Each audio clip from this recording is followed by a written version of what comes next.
In the far reaches of northern Asia, where maps become meaningless and roads surrender to frost, lies a world forged by winter and ruled by silence. Siberia is not a place. It is an experience, an unrelenting force, a vast and brooding wilderness that has outlived empires and swallowed invaders whole.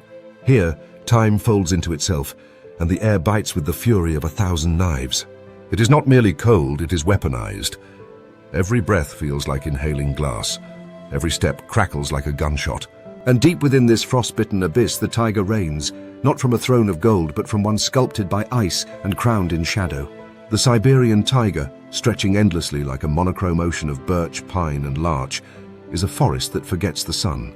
For nearly 6 months of the year, light barely kisses the snow-covered canopy, and the trees seem less like flora and more like the frozen skeletons of ancient giants. Snow doesn't fall here. It descends with the solemnity of an execution. The wind doesn't whisper. It howls, carrying the voices of creatures long dead or perhaps never born. Even sound struggles to survive the cold, muffled beneath thick drifts and ice-laden branches. If you stand still long enough, the silence begins to feel sentient. And that's when you realize you're being watched. This is the kingdom of the Amur taiga, the largest cat to ever walk the earth. Larger than the Bengal, heavier than the Sumatran, and tougher than them all. A male can weigh over 300 kilograms, his coat thick with russet and frost, each stride like a whisper from a ghost. In the tropical forests of India, the tiger moves with fire in his veins. But here, in the cold cathedral of the north, he is a phantom. To see one in the wild is so rare it borders on religious. Most locals don't speak of the tiger in the present tense. It's a legend with claws, a myth that leaves footprints. But don't mistake the cold for lifelessness. Beneath the crust of ice and snow is a pulse, steady, slow, and savage. Every creature here has mastered the art of suffering. Elk grow beards of hoarfrost from breath alone. Wild boars tunnel into the snow, rooting for frozen mushrooms like archaeologists of desperation. Tiny sable weasels, deceptively cute, slip between trees with the confidence of assassins. And above all, in the empty cathedral of the forest, the tiger watches them all, one golden eye glinting from behind the black ribs of a pine. Yet the tiger does not own this world alone. He shares it with rivals worthy of fables. The Eurasian lynx, draped in a winter coat that would shame a royal tailor, moves like snowfall itself, quiet, soft, and terminal. Wolves, not packs but tactical strike teams, move in sync as though plugged into the same brain. They can run for hours without tiring, wearing down prey by attrition. And then there is the brown bear, a contradiction in fur, sluggish and sleepy half the year, but when awake, an unstoppable freight train of muscle, smell, and mood swings. These creatures don't live here, they endure here. Siberia is in essence a paradox. It kills indiscriminately, yet it is teeming with life. It is pure white, yet every corner hides bloodshed. It is remote, yet so full of hidden eyes. The trees look dead for months, but come spring they will explode in green with the violence of rebirth. And just when you think you understand its rhythms, the forest shows you something new. A frozen waterfall taller than a building. A moose with frost hanging like curtains from its antlers.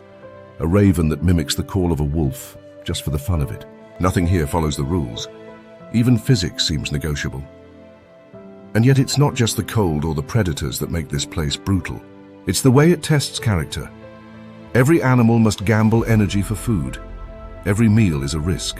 The tiger might go a week without eating, stalking a single deer through 5 kilometers of knee-deep snow, only to miss the final pounce by a heartbeat.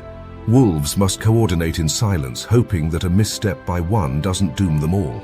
Bears, even in hibernation, must trust that no sudden thaw wakes them into a world where there's nothing left to eat. Mistakes aren't punished here, they are erased.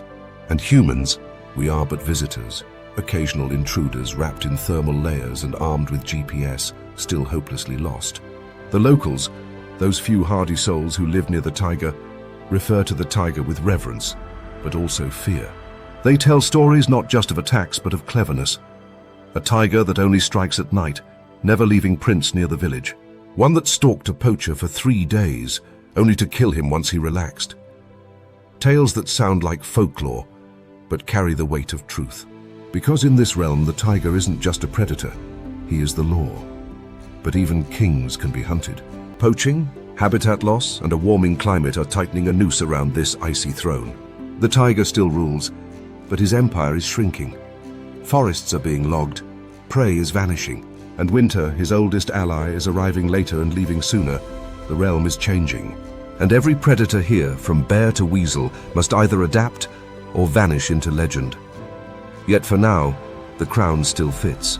Somewhere right now, in a frozen cathedral of trees, a tiger moves without sound, his breath steaming in the cold like smoke from a furnace.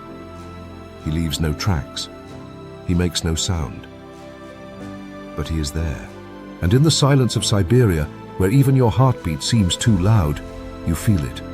The unmistakable sense that something larger, older, and infinitely more powerful is watching from behind the veil of trees. And as we journey deeper into this realm, past rivers locked in ice and forests holding their breath, we will see who dares challenge the Tiger King. Because in this world, where even the snow has fangs, survival is not about strength alone. It's about silence, patience, and knowing when to strike.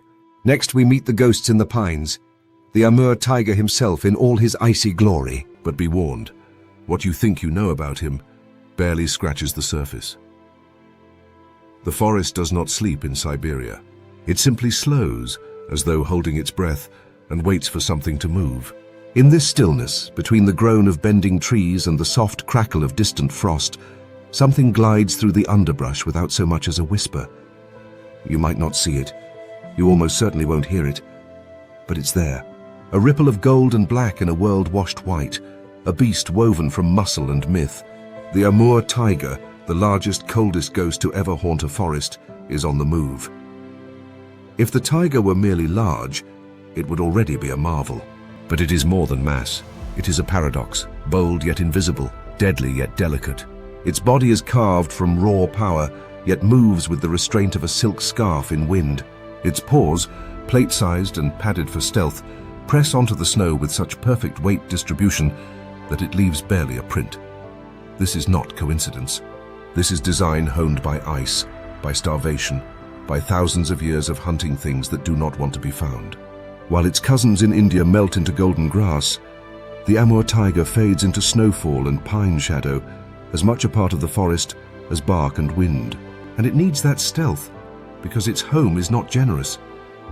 The Siberian tiger offers no abundance.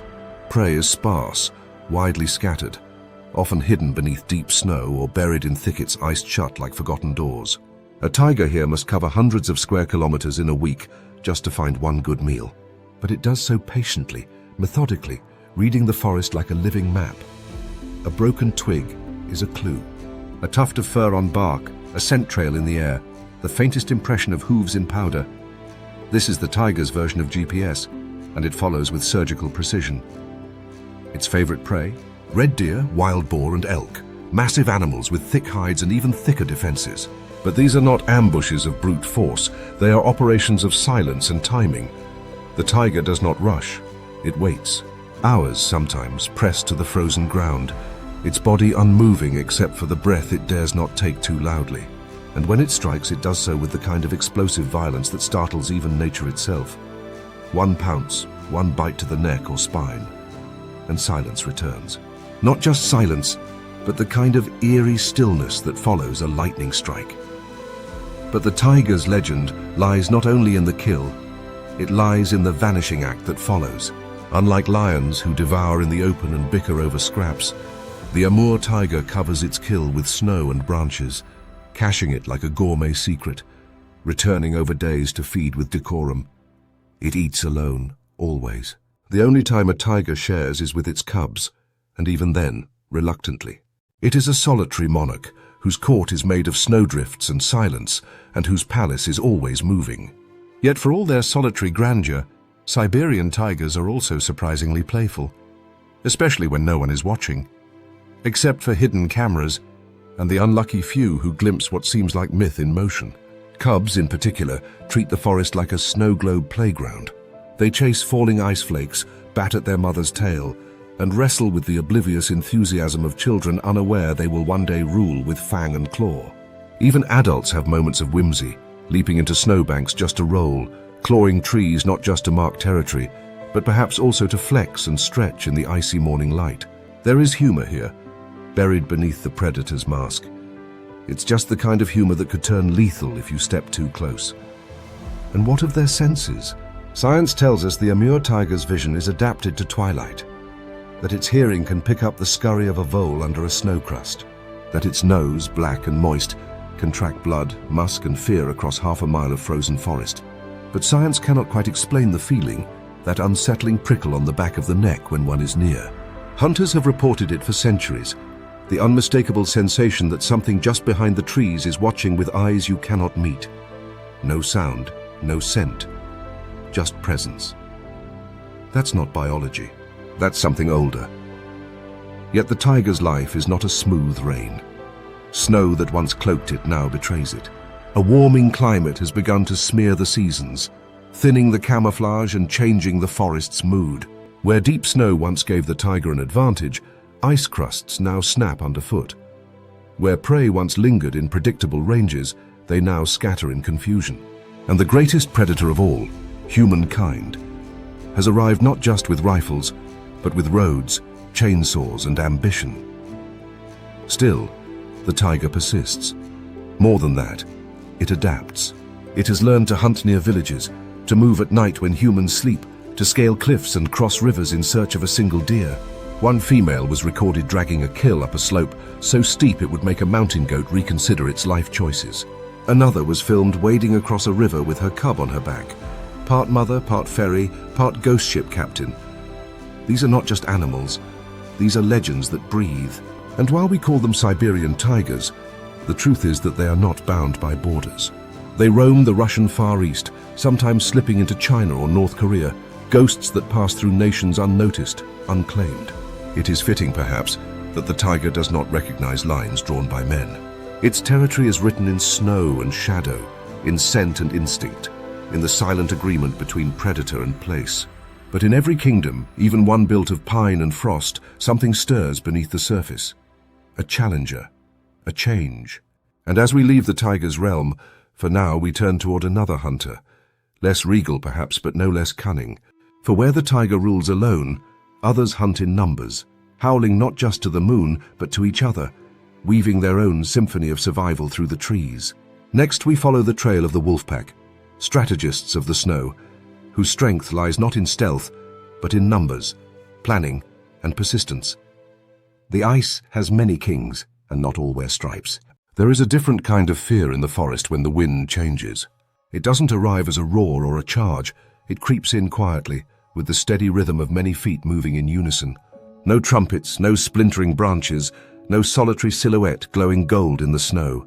Just a growing tension in the air, like breath held too long, and the faintest sound of padding paws, dozens of them, rolling over the frost with dreadful precision. The Siberian wolf pack has entered the scene, and in this part of the world, silence is not absence, it's strategy. Unlike the regal tiger, who prowls alone with the patience of a monk and the violence of a god, wolves are creatures of consensus. They move like a committee of predators, fast, focused, and frighteningly efficient. The tiger, for all its visual poetry, is an unforgiving realm where hunger is the real monarch, and in this democracy of teeth, every vote counts. The wolf does not rely on brute strength alone. It wins with endurance, planning, and numbers. It doesn't matter that a tiger can crush a deer's spine in a single blow. Wolves will simply outwalk it, outlast it, and outthink it. In the deep freeze of Siberia, where daylight flickers like a dying candle and temperatures drop low enough to freeze breath mid-air, wolf packs become mobile strategy units. Each member plays a role, not as dictated by hierarchy alone, but by experience, instinct, and mood. Some hang back, others push forward, and all communicate through a complex ballet of glances, tail flicks, body posture, and, when necessary, chilling howls that shatter the stillness like a ghost tearing through glass. A single howl can travel over 10 kilometers through open forest, an audible web stretching across the icy wilds to signal movement, position, or dinner served. And dinner is rarely easy. Their prey is often larger, heavier, and more desperate than they are. Elk with flailing hooves, boar with razor tusks, even bison when boldness outweighs caution. But wolves don't need to be stronger. They only need to be smarter and infinitely more persistent. A hunt can last hours, even days, evolving into an endurance test that leaves prey panting, limping, and vulnerable. The kill is rarely clean, rarely noble. It's a messy, chaotic culmination of relentless pressure. The pack doesn't fight fair, it fights together. What's most astonishing, however, isn't just their coordination, but the chilling flexibility in their tactics.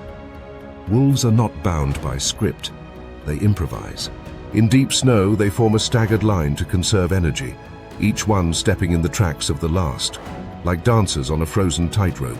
In icy terrain, they may isolate a single member of the herd, driving it into drifts or thin ice, exploiting nature as their co-conspirator. One documented case even saw a group of wolves chase deer onto a frozen lake, then wait. As the deer slipped and faltered, the wolves struck, skating in as the ice cracked beneath frantic hooves. Predation meets physics, a masterclass in cruelty. Yet for all their cunning, there is warmth in the pack. A strange, almost touching loyalty. Wolves mourn their dead.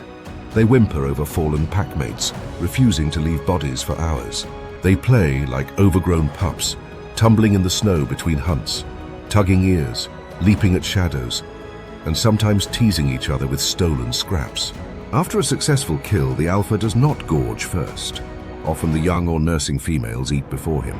It's a paradox of ferocity and compassion, brutality tempered by a code as old as the tundra winds. They are also storytellers in their own way. Each howl is not just location, it's identity. The tone, pitch, and length of a howl tell a tale of age, mood, and intent. Some packs even have unique dialects, slightly different inflections and calls that other packs don't use. It's not just noise, it's culture. And it shifts across the landscape like smoke, carried on the wind into valleys where no paw has touched snow in weeks. Even the tigers, it is believed, sometimes alter their patrols to avoid a large wolf pack. One-on-one, the tiger is king. But 10-on-1? Even kings know when to avoid a war. And yet the wolves are not invincible. They too starve, they freeze. Pups are lost to snowstorms, adults to injury, disease, or traps left by humans who still view wolves through the ancient lens of folklore and fear. Tales of wolves snatching children from cribs or devouring whole villages persist in remote corners of Siberia. Exaggerations mostly, but not without historical roots. Wolves have always been scapegoats for the chaos of nature, punished for doing too well what nature designed them to do: survive. Still, they endure. They adapt. They thrive in places where nothing else dares to. During harsh winters, when even bears sleep and prey grows scarce, wolves dig into old dens, scavenge frozen kills left by other predators, and travel staggering distances, sometimes over 100 kilometers in a single week, in search of sustenance. Their stamina is mythic, their resilience legendary. They are not just hunters, they are survivors of a frozen war that never ends. And then there is the most unexpected twist of all, their occasional truces. In rare, remote corners of the taiga, where prey is abundant and space is wide, wolves have been observed moving through the same territory as tigers, not in conflict, but in an uneasy détente. The two predators, so often cast as rivals, sometimes share the same ecosystem without crossing claws. Not out of friendship, but mutual understanding. The forest is big, the hunger bigger. Best not to make enemies unless you must. As dusk falls over the pines and the wind picks up once more, the wolf pack vanishes into the snow as seamlessly as it appeared. The prints fade, the howls grow distant, and the forest returns to stillness. But something lingers in the air, a chill, yes, but also a sense of movement just beyond sight. Somewhere out there, under moonlight veiled in mist, the pack runs again. Hunting, testing, thriving. But not every predator in Siberia hunts in packs. Some prefer a slower, colder strategy. Ahead, we journey into the shadows cast by towering claws and sleepy growls to meet the brown bear, a beast that blurs the line between sloth and sudden savagery. Winter in Siberia seems eternal. The air hangs heavy with frost, the trees crusted in silence, and every inch of ground locked beneath a thick armor of snow. Even time seems slower here, as if the cold has seeped into the minutes and hours themselves. For months, the forest becomes a library of stillness, each page turned only by the wind. But beneath this frozen calm, buried deep in the earth, something enormous stirs. A brown bear, curled like an ancient engine in sleep, begins to twitch. Muscles that haven't moved in half a season stretch and shudder. Fat reserves, carefully stored in autumn's feast, begin to burn. Somewhere inside this living vault of fur and hibernation, instinct whispers that the long dark is ending. But waking is not swift. It is a slow, awkward resurrection, a groggy return from a deathless dream. The bear opens one eye, then, as if offended by the very concept of sunlight, closes it again. This is no elegant rebirth. It's more like rebooting a beast the size of a small car. When a brown bear awakens, Siberia changes. The sleeping giant that once snored beneath pine roots is now a moving wall of fur, teeth, and unpredictable moods. For months it has fasted in frozen silence. Now it's hungry, but not ravenous, not yet. The body is slow, digestion sluggish, and the first few days are more about wandering, sniffing, reacquainting. Imagine stretching your limbs after a nap. Now imagine doing it after 4 months and having to find food in a forest where almost nothing is alive. That's the Siberian bear's dilemma. Despite their reputation as lumbering oafs, these bears are surprisingly graceful. Not in a ballerina sense, no pirouettes here, but in the quiet confidence of a creature that fears almost nothing. They move through the trees like bulldozers wrapped in velvet, their massive paws spreading weight with such care that even the snow seems to make room. Their sense of smell is nothing short of supernatural, capable of detecting carrion buried beneath snowdrifts or a rodent scratching under a log from 100 meters away. Their eyes, while not as sharp as a hawk's, are quick to catch movement, but it's the ears that often betray their interest, rotating slowly like radar dishes as they gauge the secrets of the thawing woods. And what they find is rarely straightforward. The forest, though waking, is still stingy. Fresh kills are few. Berries are non-existent. Even the squirrels, which make tasty if humiliating snacks, are elusive this early in the season. So the bear does what nature designed it to do. It improvises. It digs. It overturns logs. It strolls along rivers, fishing half-heartedly through the thinning ice. Occasionally it finds a winter kill, some unlucky deer or boar that didn't survive the cold. And then the feast begins, slow and deliberate, as if the bear is savoring each bite out of principle. But not every meal is found. Sometimes it is taken. The tiger and the bear are not friends. They are not enemies either. They are ancient colleagues in carnivory, each aware of the other's strengths and faults. When paths cross, tension crackles through the trees like static. A tiger might be faster, stealthier, and armed with sharper claws, but a bear is pure brute force, wrapped in a fat-layered fortress. Tigers rarely seek confrontation unless desperate, and even then, they choose their battles with surgical precision.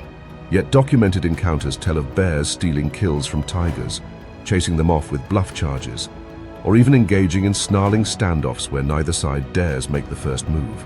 In these rare meetings, the forest itself seems to pause, holding its breath while two titans negotiate in silence.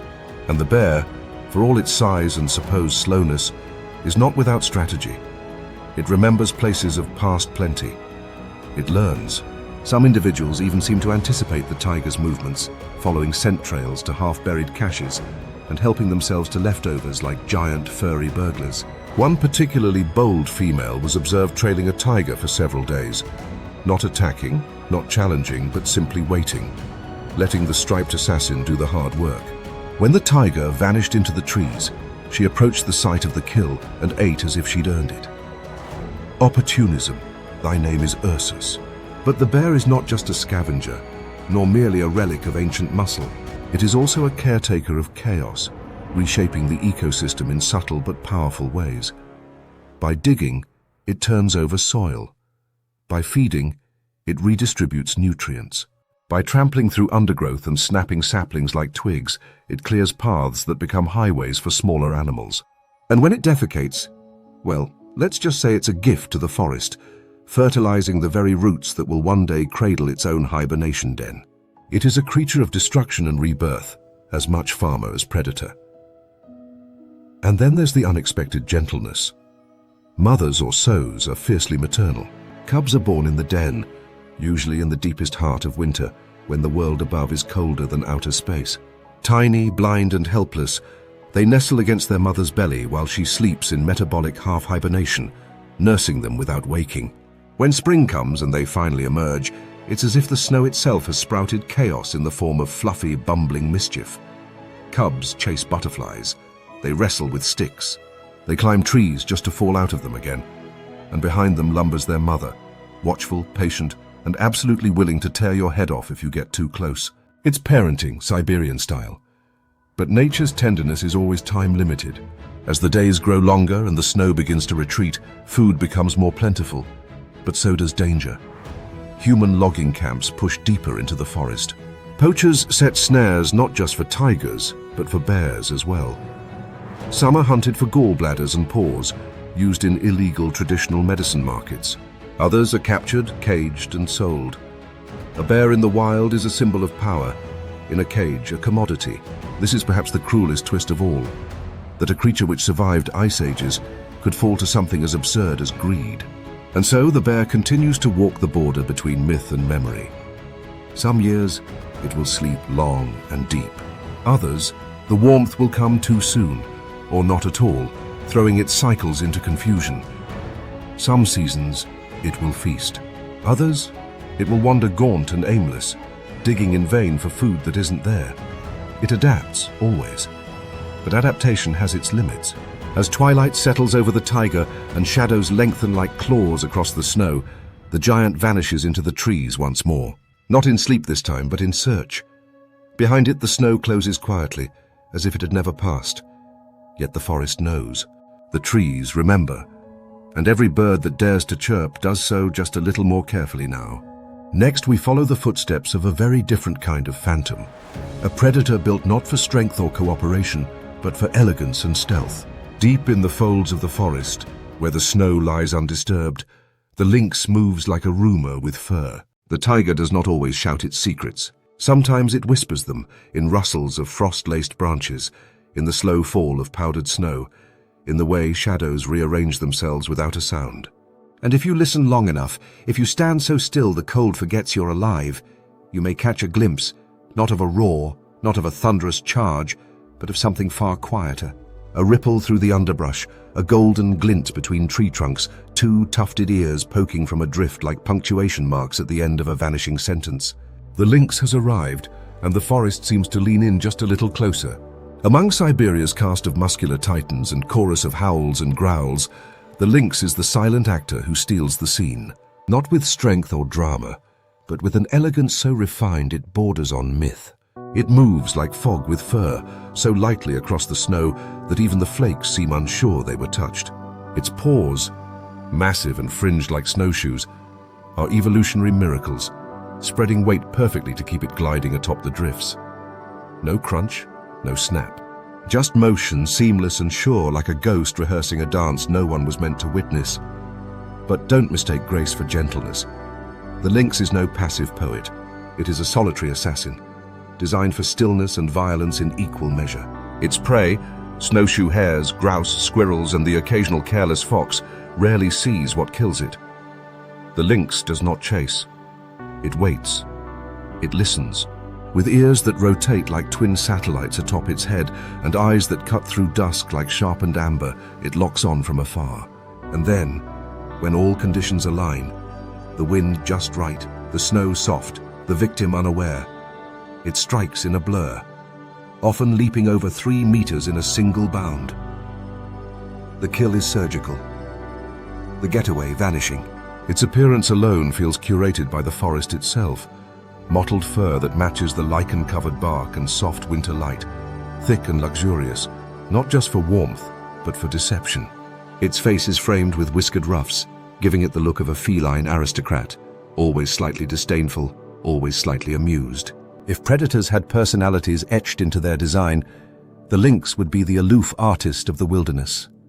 Always watching, rarely seen, and impossible to follow. Unlike the bombast of wolves or the pageantry of tigers, lynx life is wrapped in silence. Even its territory is marked discreetly, scratches on bark, scent trails that fade with the breeze. Males carve out enormous solo empires, while females stake quieter claims, often nesting in fallen logs or the hollowed bases of trees.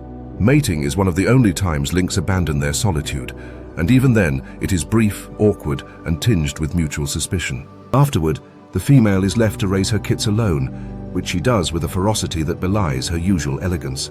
For all its quiet grace, the lynx is a devoted and sometimes temperamental mother. If a cub strays too far, discipline arrives swiftly, usually in the form of a cuff that echoes through the snow like a punctuation mark. And the kits, oh the kits. Fluffy tumbleweeds with ears too big for their faces, clumsy and curious, they treat the taiga as one vast playground. They pounce on snowflakes, stalk their own shadows, and engage in mock hunts that end in tangled limbs and giggles of chirping mews. These games are not just adorable, they're training, and every chase, every leap, every failed ambush is another step toward becoming an adult that will someday vanish into the forest like smoke. Survival depends on their ability to learn invisibility before hunger catches up. But not every hunt ends in victory. Sometimes the hare escapes, the bird takes flight, the scent trail fades into nothing. The lynx, patient as ever, does not rage. It simply moves on, conserving energy in a land where one failed kill can be the difference between life and starvation. This predator plays a long game, and the forest respects its restraint.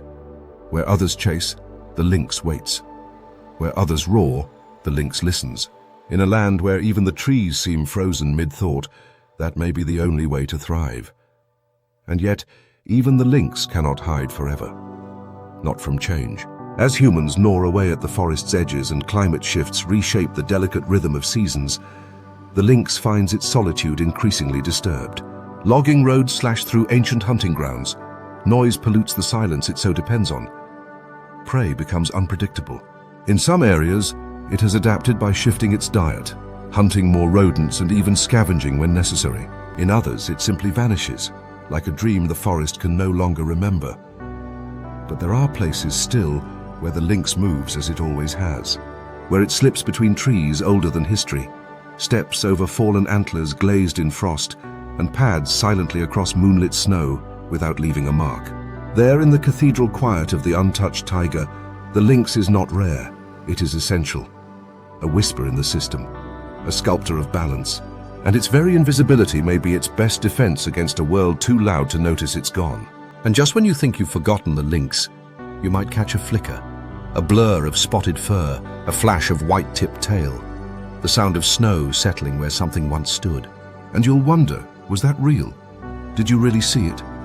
Or was it just the forest playing tricks again? Next, we leave the shadows and enter the arena, where territories blur and powerful predators collide. What happens when Siberia's deadliest meet face to face? In the next chapter, we enter a world of uneasy truces, stolen kills and sudden violence. The battle lines drawn in snow.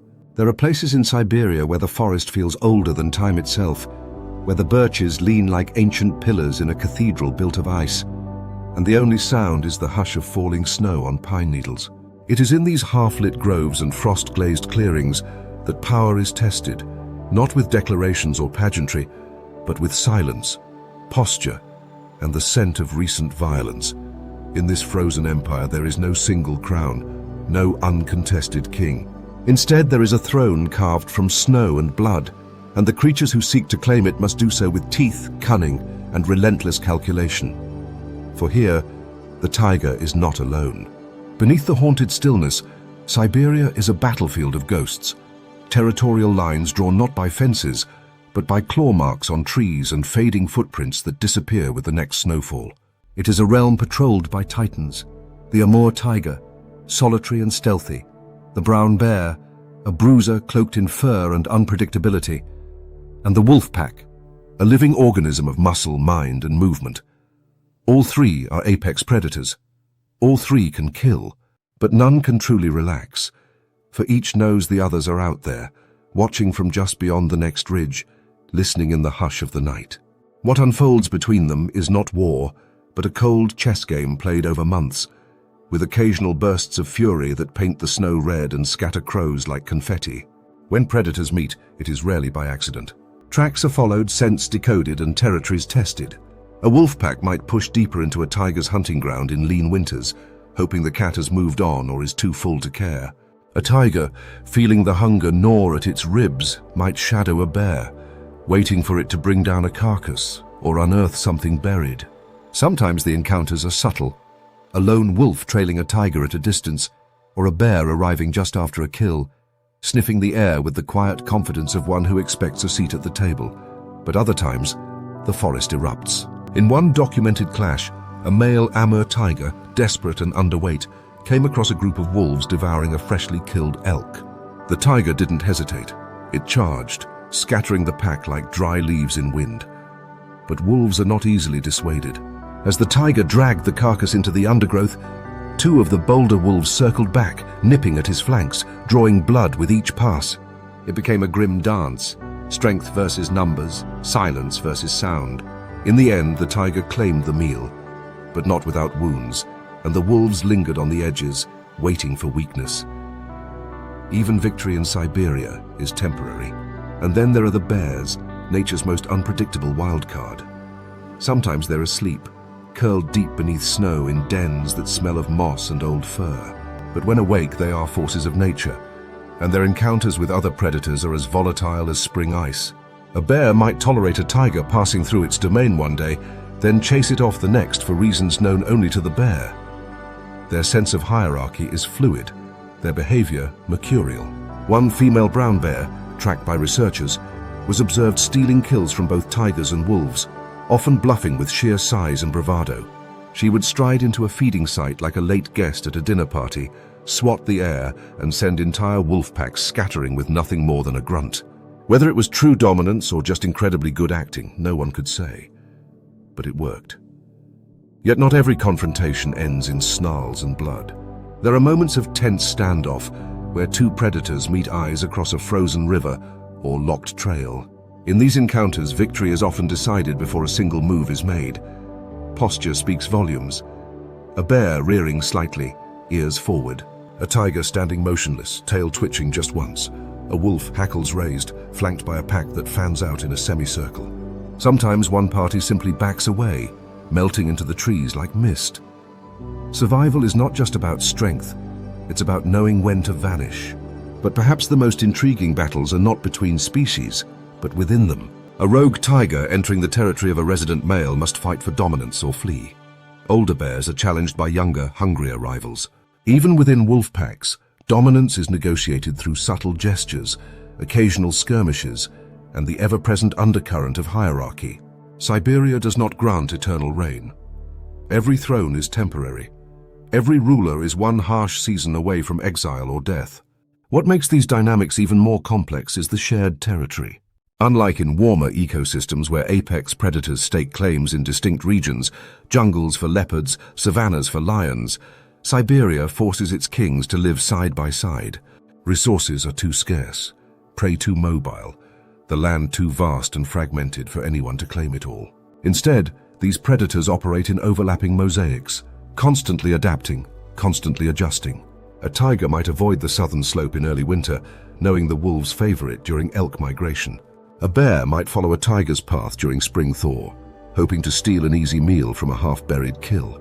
There is no peace, only patterns. And yet, in this brutality, there is also a strange beauty.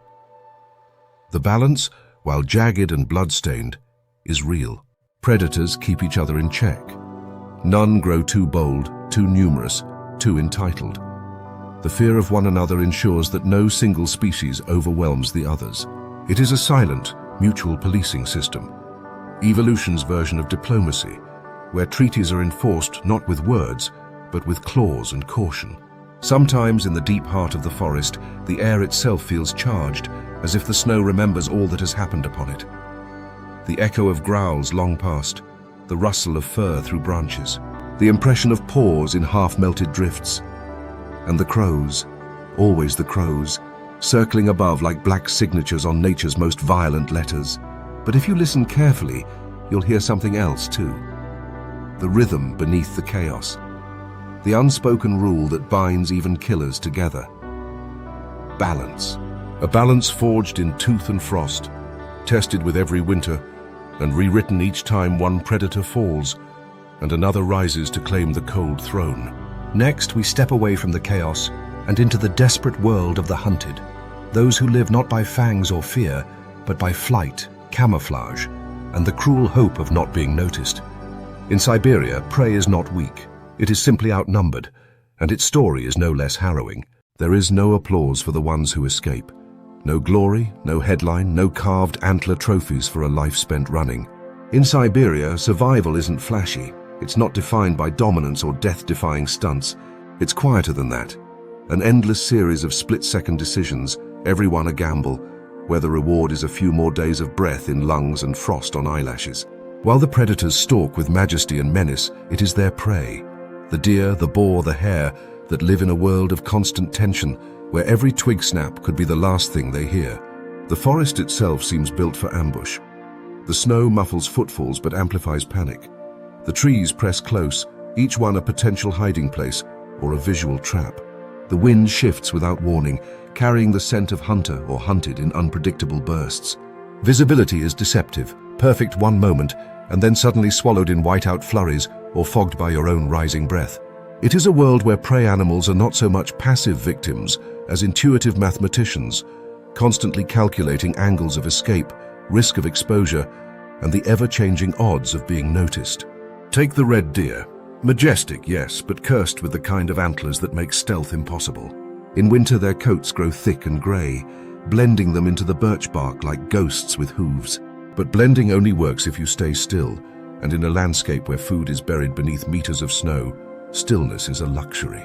These deer are movers, grazers, and snowplowers by necessity, their muzzles crusted with frost as they paw at the ground in search of something, anything, to eat. But while they forage, they are never truly relaxed. Their ears twitch with radar precision, constantly scanning for the low crunch of something far too deliberate. And when it comes, the predator's approach, there is no time for hesitation. Legs kick into action, the forest explodes in chaos, and suddenly that quiet snow becomes a runway of desperate flight. But speed is only half the battle. Direction matters. A wrong turn into a gully means a dead end. A stumble on an icy slope means becoming a lesson in overconfidence. And predators, despite their strength, know better than to chase at full sprint. They herd, they steer, they wait for mistakes. It's a dance, choreographed by hunger and fear, where every misstep echoes in the frost. Then there's the wild boar, a creature built less for elegance and more for stubborn resistance. With barrel-shaped bodies, dagger-like tusks, and tempers that range from annoyed to apocalyptic, these animals are the forest's tank division. Their snouts, constantly rooting through the snow for bulbs and grubs, are finely tuned instruments of destruction. But even boars must tread carefully. A taiga can ambush them with astonishing efficiency, especially if the boar ventures too close to thickets or frozen riverbeds where the snow betrays its presence. Yet sometimes it goes the other way. More than one tiger has underestimated a cornered boar, only to retreat bloodied and limping from a surprise charge that feels less like flight and more like a vendetta. And in the mating season, when male boars are swollen with hormones and pride, even bears think twice. There's no humor quite like watching a creature with no natural elegance bulldoze its way through a stand of trees, snorting like a malfunctioning locomotive, simply because it feels like it. But perhaps no animal represents the paradox of prey quite like the mountain hare. Built like a cotton ball with springs, it's a master of disguise, its coat turning pure white in winter, blending perfectly with the snow-covered ground. It sits so still it seems sculpted from ice. But stillness, while effective, is not a permanent shield. Sooner or later it must move, and when it does, the world seems to burst with sudden motion. Its hind legs, longer than its body should logically allow, propel it in unpredictable zigzags, as if it's rewriting the rules of direction mid-air. Pursuers, be it lynx or eagle, must adjust in real time, and not all succeed. But the hare has enemies on all fronts. Aerial ambushes from owls, ground charges from foxes, stealth attacks from lynx.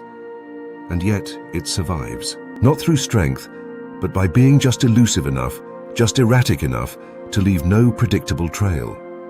It lives, quite literally, by being impossible to pin down. What binds all these prey animals together is not weakness, it's awareness. A constant grinding state of vigilance that reshapes their brains, their instincts, even their sleep.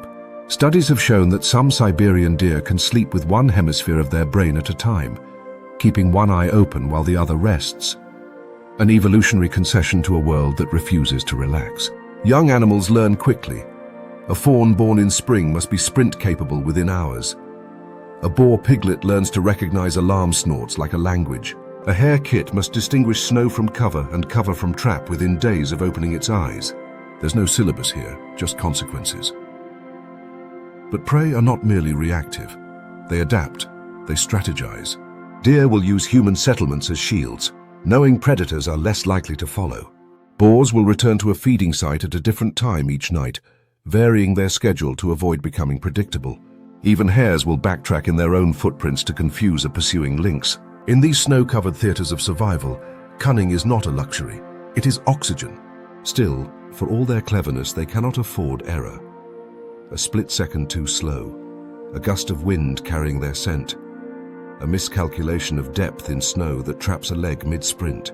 Nature, while majestic, is also merciless, and these missteps are exploited with ruthless efficiency by the forest's predators. Yet even in death, prey shape the forest. Their migrations determine predator movement. Their births predict the health of future seasons. Their carcasses feed more than just hunters. Scavengers, fungi, insects, even the soil itself gains from their passage. And so, life on the edge continues, day by day, hoof by paw print. These are not the stars of the story, perhaps, but without them, the story unravels. Without their fear, the predator's skill means nothing. Without their resistance, the hunter's hunger never ends. And in the ballet of Siberia's wilderness, the prey are not background dancers, they are the music. But the music shifts when humans enter the stage. In the next chapter, we walk the thin, tense boundary between wild and village, where folklore, fear, and fact collide, and the line between predator and person begins to blur. There are places in Siberia where time has no confidence. The forest grows so thick, the silence so vast, it begins to feel as though the world itself has forgotten to turn. In these remote reaches, where the roads end not with signs but with snowdrifts, and the wind carries the scent of pine resin and burning birch, humans live like guests, overstaying their welcome. Villages dot the frozen map like scattered embers, each one a fragile flame flickering against the overwhelming dark. And just beyond the last ring of firelight, in that narrow band where human sound fades and animal silence begins, something watches. The tension between man and predator in Siberia is not ancient, it is immediate. It crackles in every creaking cabin floor, every shotgun propped by a doorway, every glance thrown over a shoulder on a walk home through the woods. Because here, predators are not abstract dangers. They are present. They are near. And sometimes, they are bold enough to knock. Tales of such encounters drift through the villages like smoke. An old hunter who once tracked a boar for 2 days only to find it half-eaten, its killer, likely a taiga, leaving paw prints the size of dinner plates around the remains. A herder who found his dogs missing one morning, no blood, no tracks, just silence and a strange, lingering scent that made the horses skittish. A child who stared too long into the forest one night and saw 2 glowing eyes blink, vanish, then reappear closer. Stories? Yes. But in Siberia, every story has roots, and the ground is shallow with secrets. Amur tigers are notorious for remembering trespasses. One verified account tells of a poacher who wounded a tiger and stole part of its kill. Days later, the tiger found the man's cabin, destroyed his belongings, waited until he returned, and then killed him in what can only be described as premeditated retribution. This was not random violence, it was something darker, more deliberate, and it unsettled even the most hardened hunters. The forest has many rules, but the first is simple: do not provoke the ghosts. Bears too have a complicated relationship with humans. In summer, when berries ripen and salmon run, most prefer to stay away. But lean seasons change the script. In some villages, bears have learned to associate trash bins and compost piles with easy meals. They arrive quietly, rummage with delicate, almost polite paws, and vanish before sunrise. Others, less subtle, have torn through chicken coops, knocked over sheds, and in rare cases broken into homes. One woman described waking up to the sound of breathing, not her husband's, not her own, but something deeper, heavier, steaming on the other side of her wall. When the lights were turned on, claw marks were found near the window. Just marks. Just a message. But perhaps the most unnerving aspect of these encounters is how normal they've become. In areas bordering the taiga, it is routine to warn children not to walk alone at dusk, to check for tracks before letting livestock out, to carry bells or radios to avoid surprising something large. These aren't paranoid rituals, they're survival habits passed down like recipes and lullabies. And yet the line between coexistence and catastrophe is razor thin. Wolves add another dimension entirely. Unlike the solitary tiger or the unpredictable bear, wolves are organized, coordinated. They've been seen trailing schoolyards from a distance, not out of aggression but curiosity, assessing, calculating. They rarely attack humans directly, but when prey is scarce and winter long, desperation reshapes even the most cautious instincts. Packs have been known to encircle villages, not to invade, but to wait. And that kind of patience, silent, invisible, frays nerves faster than any growl. Still, it's not always conflict. There are moments of eerie harmony, of shared understanding. Some herders speak of walking the same snowy trails as wolves and never being touched. Some loggers tell of working beneath taiga territory for years without once seeing the animal itself, only signs. A scratch on a cedar, a half-buried print, a carcass turned just so. These are not meetings, they are acknowledgements, a nod across the kingdom. Folklore, of course, has filled the gaps where science cannot reach. In some remote villages, the tiger is not called a tiger. He is the old man of the forest, a spirit who punishes the arrogant and protects the respectful. Bears, too, are seen as shapeshifters in some traditions, souls of warriors trapped in fur, their growls heavy with judgment. Even wolves, often vilified in Western tales, are seen here as misunderstood guardians, protectors of the balance, breakers of monotony. These myths, romantic as they are, hold a practical truth. Survival depends on respect, but respect doesn't stop expansion. In recent decades, humans have pushed further into predator country, clearing trees, laying roads, building pipelines. With each new intrusion, the buffer zone shrinks and the rules begin to fray. Predators, squeezed from their old haunts, are forced to adapt. Some do so by moving at night, learning human routines, navigating by scent and memory like ghosts with purpose. Others lash out, caught between old instincts and new boundaries, and the encounters grow. Conservationists walk this line daily, tracking predator movements, educating locals, installing systems to prevent conflict, flashing lights, sound deterrence, secure food storage. Some efforts succeed, others are ignored. In one village, a solar-powered siren was meant to scare off tigers. Instead, it became a perch for crows, whose mockery could be heard echoing across the fields. Nature, it seems, has a sense of humor about human inventions. And yet, there is hope in this tension. Programs now exist to compensate farmers for livestock lost to predators, encouraging coexistence over retaliation. Some villages have begun tourism ventures, offering guided forest walks where signs of tigers, not tigers themselves, are the attraction. Tracks, scratches, droppings, each one a sacred relic of something wild still alive. Because deep down, even those who fear the forest know it is poorer without its ghosts. Still, the balance trembles. One careless act, one trap, one bullet, one encroaching machine can unravel the fragile truce. And the forest watches, always watches. Its predators no longer exist just in its depths. They linger at the edges of towns, in the corners of maps, in the backyards of those who forgot how thin the line truly is. Next, we leave behind the human scent trails and descend into the hidden realms of family and fragility, where predator becomes parent and the harshest land on earth becomes the unlikely cradle of life. What does it take to raise young in a world made of snow and silence? In the frozen cathedral of Siberia, where every branch creaks under the weight of hoarfrost and every breath vanishes in clouds of crystal, life begins not with a roar, but with a shiver. Beneath layers of snow and soil, inside dens carved into the earth or nestled under collapsed trees, something ancient stirs. It is not the silence breaking. It is not even motion. It is a heartbeat, small, tentative, impossibly brave, rattling against a chest no bigger than a mitten. In a world so cold it seems allergic to life, a miracle begins with closed eyes, weak limbs, and the stubborn refusal to die. This is how predator bloodlines begin, not in dominance or conquest, but in fragility. The tiger, the bear, the wolf, all symbols of strength and survival, start as helpless bundles of fur and breath. The Amur tigress gives birth in the dead of winter, when snow has turned the land into a white desert, and the forest is little more than a skeletal shadow of itself. She does not choose luxury, she chooses concealment. A thicket thick with snowdrift, a hollow beneath tangled roots, a rocky den still warm from last year's memory. There, without fanfare or sunlight, she brings forth the next generation of ghosts. Tiger cubs are born blind, their striped coats already promising camouflage, as if nature can't wait to dress them for the world outside. For the first few weeks, they are nothing more than squeaking, squirming hunger, nursing almost constantly, their world reduced to the sound of their mother's breathing and the thudding warmth of her heartbeat. The tigress, during this time, becomes a creature of restraint.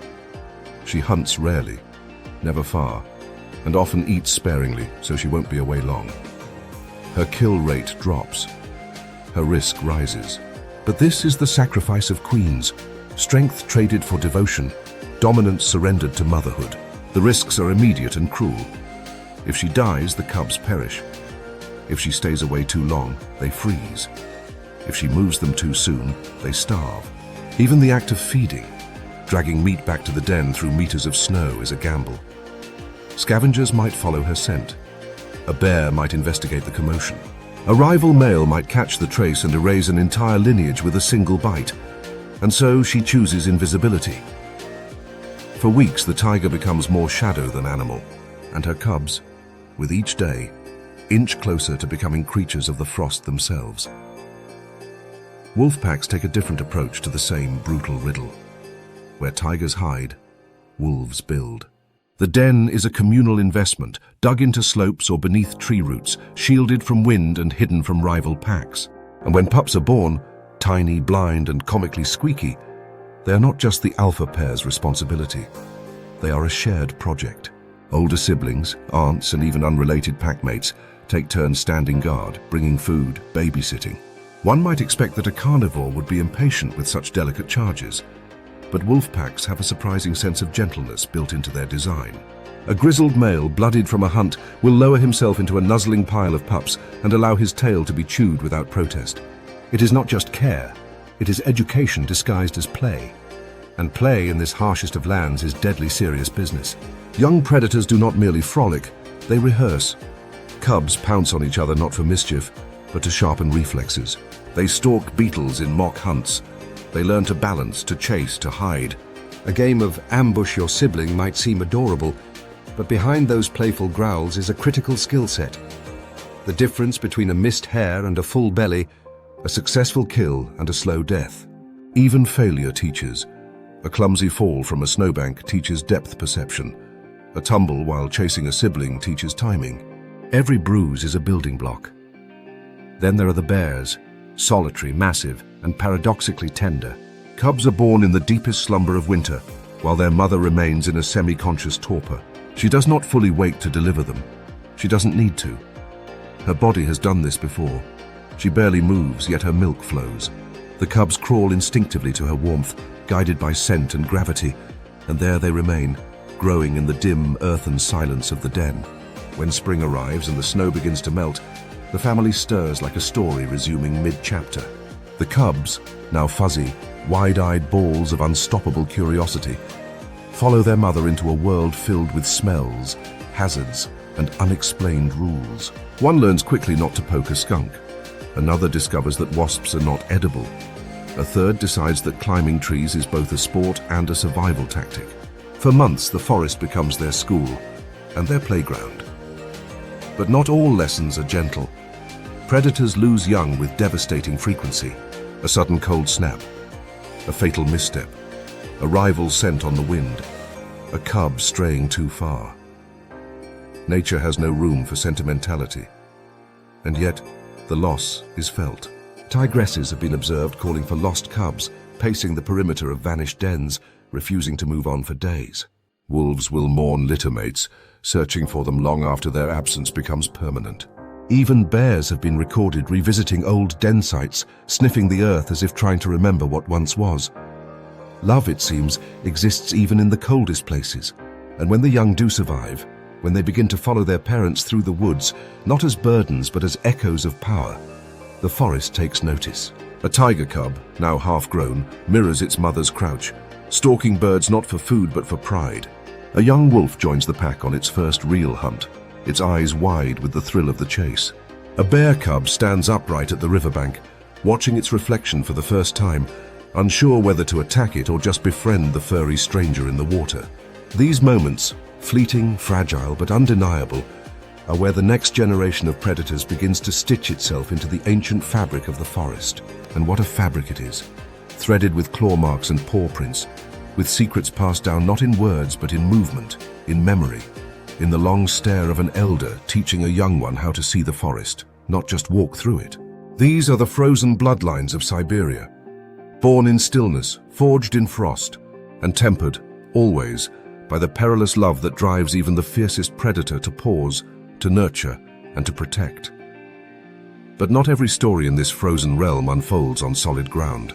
Now, as the snow begins to groan with the weight of melt and the rivers crack open with the roar of awakening, we follow the final transformation of the land and witness what happens when ice breaks and the hunter becomes the hunted in an entirely different arena. There is a certain silence that hangs over Siberia at dusk, just before the temperature drops and the stars pierce the bruised sky like frost-forged daggers. It's a silence shaped not only by snow and wind and the cautious footfalls of hidden predators, but by something heavier, something missing. It is the silence of absence, the kind that echoes louder than any howl, the kind that lingers not because nothing is moving, but because something that once was, no longer is.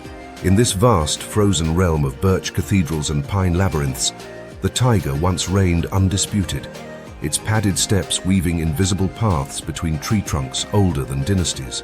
Bears carved their territories with the casual confidence of gods, while wolves sang across valleys so wide they could fold entire villages into their chorus. But now, across this immense canvas of white and shadow, the brushstrokes are fading.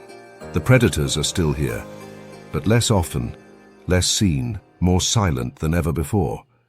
Siberia is not empty, but it is emptying. It begins, like so many endings, with footprints. Tracks that appear thinner, less frequent. A tiger's patrol route, once well worn through the snow, now crosses fewer paths. A bear's den, undisturbed for 2 winters, now collapses inward from disuse. The absence becomes noticeable only in retrospect, as if the forest itself is whispering, "Remember who once walked here." Conservationists call it population pressure, habitat fragmentation, climate-driven displacement. But for the people who live here, the rangers, the trackers, the old men who still read paw prints like family signatures, it feels more personal, like losing an old friend one quiet winter at a time. At a Pultha, poaching, though old as the chase itself, has evolved into something more insidious. No longer just the solitary hunter with a trap and a grudge. Now it's an industry. Coordinated, lucrative, and dangerously efficient. Tiger bones for ancient medicine, bear bile for bottled cure-alls, lynx fur for fashion stitched far from the forests they were taken from. One paw print in the snow can be worth thousands of dollars. One tranquilized bear can disappear into a chain of trucks, planes, and promises. By the time enforcement catches up, the predator has become product, and in many cases, the hunters never saw it coming. Even the elements, once allies of these cold-born beasts, now seem to turn against them. Siberia is warming, not in wildfires or desert heat, but in subtler, more deceptive ways. The snow melts sooner, the freeze comes later. Rivers stay unfrozen just long enough to confuse migrations. Prey species shift their ranges, vanish from familiar grounds, or reproduce too early or too late. The predator, finely tuned over millennia to rhythms written in ice and shadow, finds the song suddenly out of sync. A tiger tracks prey to a river, only to find the ice too thin to cross. A lynx waits for snowshoe hares whose coats remain white even as the snow recedes, rendering them helpless against eagle talons. A wolf pack times its hunt for the usual thaw, but the thaw never comes. And in the space left by absence, others arrive. Roads slash through virgin forest, inviting in noise and light and trucks too wide for the old trees to bear. Illegal logging outpaces enforcement like a shadow outpacing the sun. Even ecotourism, well-meaning, hopeful, camera-clad, brings with it the unintentional scarring of too many boots on too few trails. The predators, already cautious, retreat deeper. Or they try to adapt, sometimes daring closer to villages, scavenging scraps, risking confrontation. But this is not resilience. It is desperation masquerading as boldness. Yet despite this grim unraveling, threads of hope remain, frayed, yes, but unbroken. In pockets of forest protected by national parks and nature reserves, rangers patrol with GPS collars and tranquilizer rifles, not to hunt, but to safeguard. They map territories, monitor births, and track migrations. In some regions, taiga populations have shown signs of delicate recovery, clawing their way back from the edge, one cautious litter at a time. Cameras hidden in tree hollows capture the blurry footage of a cub trailing its mother, bounding clumsily through the snow. That grainy clip may be only a few seconds long, but it is enough to fuel an entire year's worth of funding, hope, and fight. Local communities, too, are stepping into new roles. Traditional hunters become wildlife guides. Children who once feared the wolf now study it in textbooks. Old stories are retold with new reverence, not as tales of danger but of guardianship. Programs offering compensation for lost livestock have curbed retaliatory killings, and across the vastness of Siberia, a quiet, determined alliance grows, between man and wilderness, between science and myth, between the past and what must come next. But even with every effort, the margin for error is vanishingly thin. One harsh winter, one new road, one change in policy. The balance can tip faster than the world is willing to notice. And if it does, the ghosts of Siberia will vanish not in violence but in silence. There will be no final roar, no legendary last hunt, no heroic stand, only absence, only a forest that seems emptier. Still, the story isn't over. Not yet. Because every snowflake that falls onto this ancient land carries memory. Every paw print left in fresh powder is both a promise and a warning. And every time a cub is born in the hush of winter, beneath the same stars that watch the first tiger, the first wolf, the first bear, it is proof that the wild is not a relic. It is a choice. A future we still have time to protect, if we act not in fear, but in reverence. So listen, the next time the wind hisses through the pines, watch the snow. Look for the shadows, because they are still here, fewer, quieter, warier, but here. And if we are careful, if we are wise, the ghosts of Siberia may not vanish at all. They may simply step back and wait to be seen again. And somewhere deep in the forest, a branch snaps. A bird takes flight, and something vast, striped and unseen moves between the trees, reminding the world that it is not gone. Not yet.